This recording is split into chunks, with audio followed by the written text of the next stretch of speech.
Deutsch lernen durch Hören.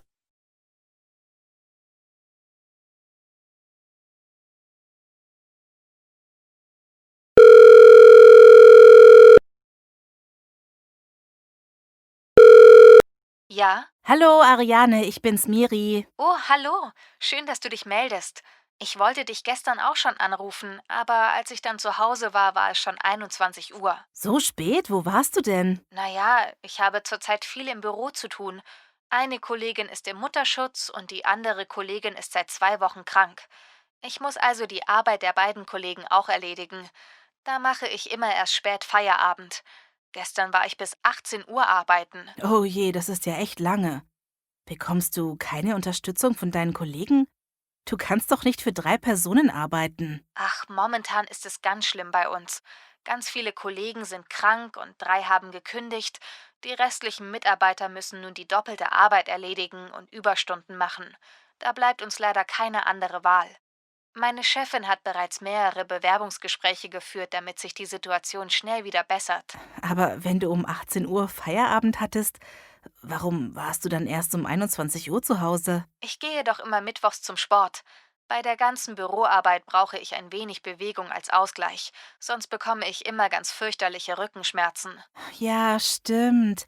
Davon hattest du mir erzählt. Eigentlich wollte ich dich ja fragen, ob wir uns mal wieder zu einem Mädelsabend treffen wollen. Aber wie ich höre, ist das momentan eher ungünstig. Nein, nein, so einen Abend könnte ich echt gut gebrauchen. Bei all dem Stress, den ich jeden Tag habe, wäre das eine willkommene Abwechslung. Super.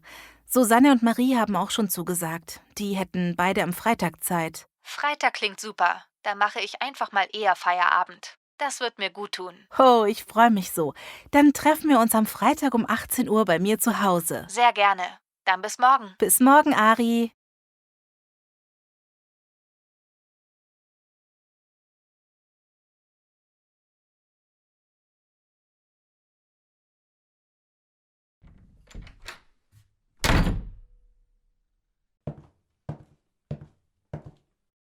Oh, da sind Sie ja schon, Herr. Sorry, ich habe Ihren Namen schon wieder vergessen. Er ist so schwer zu merken. Jung heiße ich. Was riecht denn hier so gut? Hier, schauen Sie mal. Ach, das sind ja schöne Blumen. Woher kommen die denn? Ich weiß nicht, wer uns die schickt. Es steht kein Absender darauf. Das ist ja merkwürdig. Ja, schon. Also, ich habe ein kleines Problem. Ich brauche bitte Ihre Hilfe. Was ist denn das Problem? Ich wollte gerade eine Rechnung ausdrucken. Da kam die erste Seite ganz hell und verschmiert raus. Und die anderen Seiten sind gar nicht rausgekommen. Der Drucker funktioniert einfach nicht mehr. Ich kenne mich leider damit gar nicht aus. Na klar, ich komme schon. Der piept die ganze Zeit. Aber ich weiß nicht, was das Problem ist. Schauen Sie mal, die rote Lampe blinkt. Das heißt, dass der Drucker eine Fehlermeldung hat. Wenn Sie hier auf den roten Knopf drücken, dann sagt Ihnen der Drucker auch, welches ist. Welcher rote Knopf denn? Hier oben an der Ecke. Da müssen Sie draufdrücken. Ach, okay. Da steht, dass der Drucker einen Papierstau hat. Ja, das hat er öfter. Sagt er Ihnen auch, wo genau der Papierstau ist? Hier steht, dass man die Seitenklappe öffnen soll. Aber wo? Schauen Sie mal rechts an der Seite. Ganz oben ist da ein kleiner Hebel. Wenn Sie daran ziehen, geht die ganze rechte Seite des Druckers auf. Ah, ja, da ist der Hebel. Huch. Keine Angst, da kann so leicht nichts kaputt gehen. Der Drucker ist sehr stabil. Da sehe ich ein Blatt. Das hole ich mal raus. Wenn Sie keine weiteren Blätter mehr sehen, dann machen Sie die Seite wieder zu. Nanu, er piept noch immer. Was nun? Dann haben Sie wohl nicht alle Blätter entfernt. Dann müssen Sie noch mal gründlicher nachsehen. Ich sehe kein Blatt mehr. Können Sie mal schauen? Lassen Sie mich mal schauen. Ah, sehen Sie, da ist noch ein Blatt. Das sieht man kaum. Das hole ich noch raus, dann sollte es wieder funktionieren. Ach, super, jetzt geht es wieder. Vielen Dank, Herr Jung. Beim nächsten Mal weiß ich ja, was zu tun ist. Kein Problem, Frau Sturm. Ich helfe doch gern.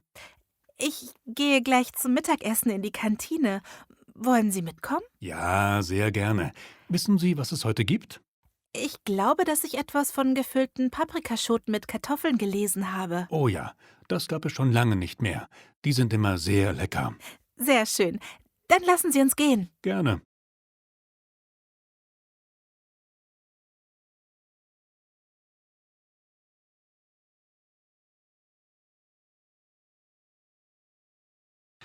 Hallo, Frau Pfeffer, und danke, dass ich Sie interviewen darf. Grüß dich, Jonas. Das ist doch selbstverständlich. Sven hat mir erzählt, dass ihr schon 10 Jahre gute Freunde seid. Ja, ich kenne Sven schon lange. Wir sind in die gleiche Schule gegangen. Ich habe mich so gefreut, als Sven mir gesagt hat, dass du mich interviewen möchtest. Mich auch.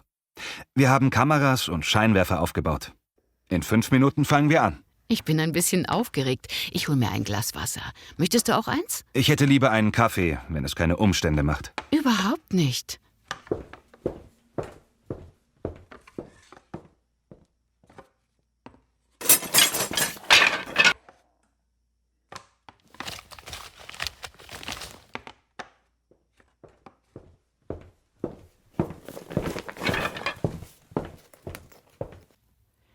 Bitteschön, hier ist dein Kaffee. Ach, Milch und Zucker habe ich vergessen. Danke, Frau Pfeffer. Ich trinke meinen Kaffee lieber schwarz.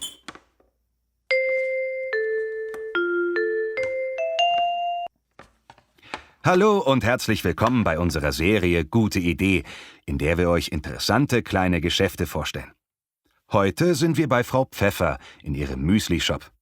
Danke, dass wir hier sein dürfen, Frau Pfeffer. Schön, dass ihr mich besucht. Ich freue mich immer über neue Gesichter.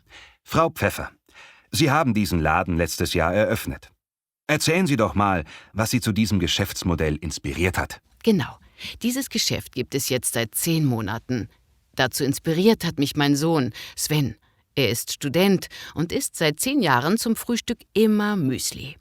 Allerdings gestaltet es sich immer schwieriger, das richtige Müsli im Supermarkt zu bekommen. Irgendwann wurde seine Lieblingssorte vom Markt genommen und seitdem gab es in jedem Müsli mindestens eine Zutat, die ihm nicht geschmeckt hat. Verstehe. Also habt ihr angefangen, euer Müsli selbst zu mischen. Genau, wir haben uns alle Zutaten besorgt, die mein Sohn gerne isst.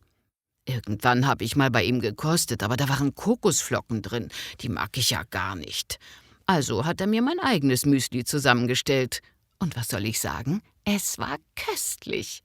Also kommt die Geschäftsidee eigentlich von Ihrem Sohn. Ja, genau. Führen Sie und Ihr Sohn das Geschäft dann gemeinsam? Nein, er konzentriert sich voll und ganz auf sein Studium. Aber am Wochenende oder in den Semesterferien hilft er mir immer. Also haben Sie die Idee gut gefunden und Sie haben dieses Geschäft eröffnet. Richtig, er plant nun noch einen Online-Shop. Er studiert Medientechnik, da kennt er sich natürlich aus. Momentan erstellt er also eine Internetseite. Und dann kann man unser personalisiertes Müsli bald auch online kaufen. Wow, das klingt vielversprechend. Was ist denn das Besondere an Ihrem Müsli? Jeder Kunde kann sich alle Zutaten des Müslis selbst zusammenstellen. Es gibt eine Auswahl an Grundmischungen, Früchten und Toppings. Ganz individuell nach dem eigenen Geschmack. Für Kunden, die sich nicht entscheiden können, haben wir auch verschiedene Müsli-Rezepte. Und jetzt, wo die Tage wieder kälter werden, haben wir auch ganz besondere Müsli-Sorten entwickelt. Und welche wären das? Es gibt einmal einen Bratapfel-Zimt-Geschmack, dann Vanillekipferl, gebrannte Mandeln und Spekulatius. Diese Sorten haben wir seit letzter Woche im Angebot und sie werden sehr gerne gekauft. Die Reaktion der Kunden ist positiv. Wir werden solche Sondereditionen also künftig öfter anbieten. Spekulatius-Müsli. Das muss ich unbedingt probieren. Haben Sie denn noch eine Packung für mich übrig? Natürlich, hier drüben im Regal.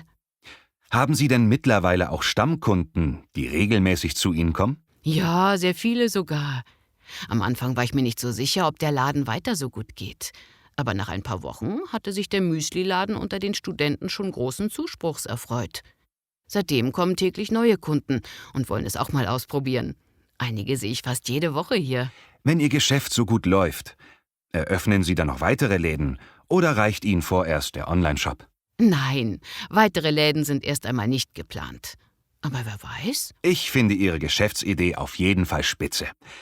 Dann hole ich nur noch mein Spekulatius-Müsli. Sehr gerne. Ich wünsche Ihnen noch viel Erfolg mit Ihrem Laden und einen erfolgreichen Start für den Online-Shop. Vielen Dank. Liebe Zuschauer, das war's von uns für heute. Vielen Dank fürs Zuschauen. Übrigens, wir sind jetzt auch auf YouTube. Da können Sie sich auch unsere Videos ansehen. Abonnieren Sie unseren Kanal, damit Sie kein zukünftiges Video mehr verpassen.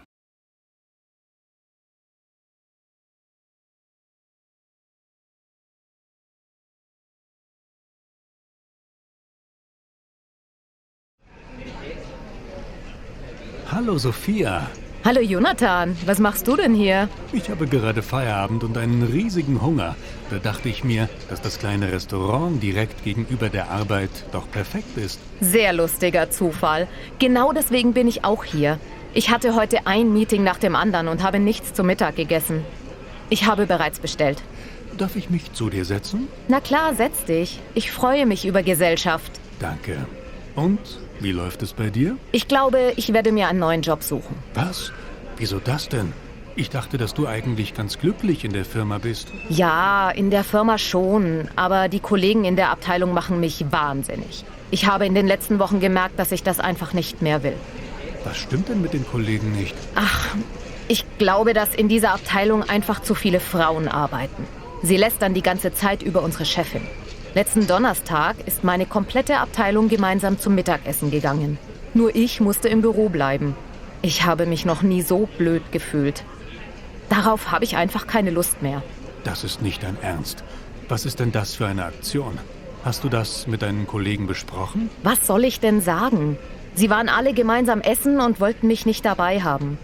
Ich denke, dass es noch viel schlimmer wird, wenn ich dann auch noch anfange, mich zu beschweren. Auch wieder wahr. Und wenn du mal mit deiner Chefin sprichst? Was soll ich ihr sagen? Sag ihr doch, dass du nicht mit solchen Menschen arbeiten möchtest und kündigen willst, wenn das Verhalten deiner Kolleginnen weiter so geht. Das klingt gut.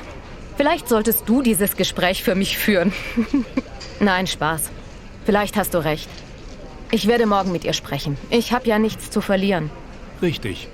Entweder tut sie etwas dagegen oder es bleibt, wie es ist. Dann weißt du aber wenigstens Bescheid. Danke, Jonathan. Manchmal braucht man einfach jemanden, der das von außen beurteilt. Weißt du was? Als Dank für deine Hilfe lade ich dich zum Essen ein. Ach, das mache ich doch gern. Nicht nötig. Doch, ich bestehe darauf. Du kannst mich ja beim nächsten Mal einladen, wenn es dir dann besser geht. Abgemacht. Entschuldigung? Wir würden gern bestellen.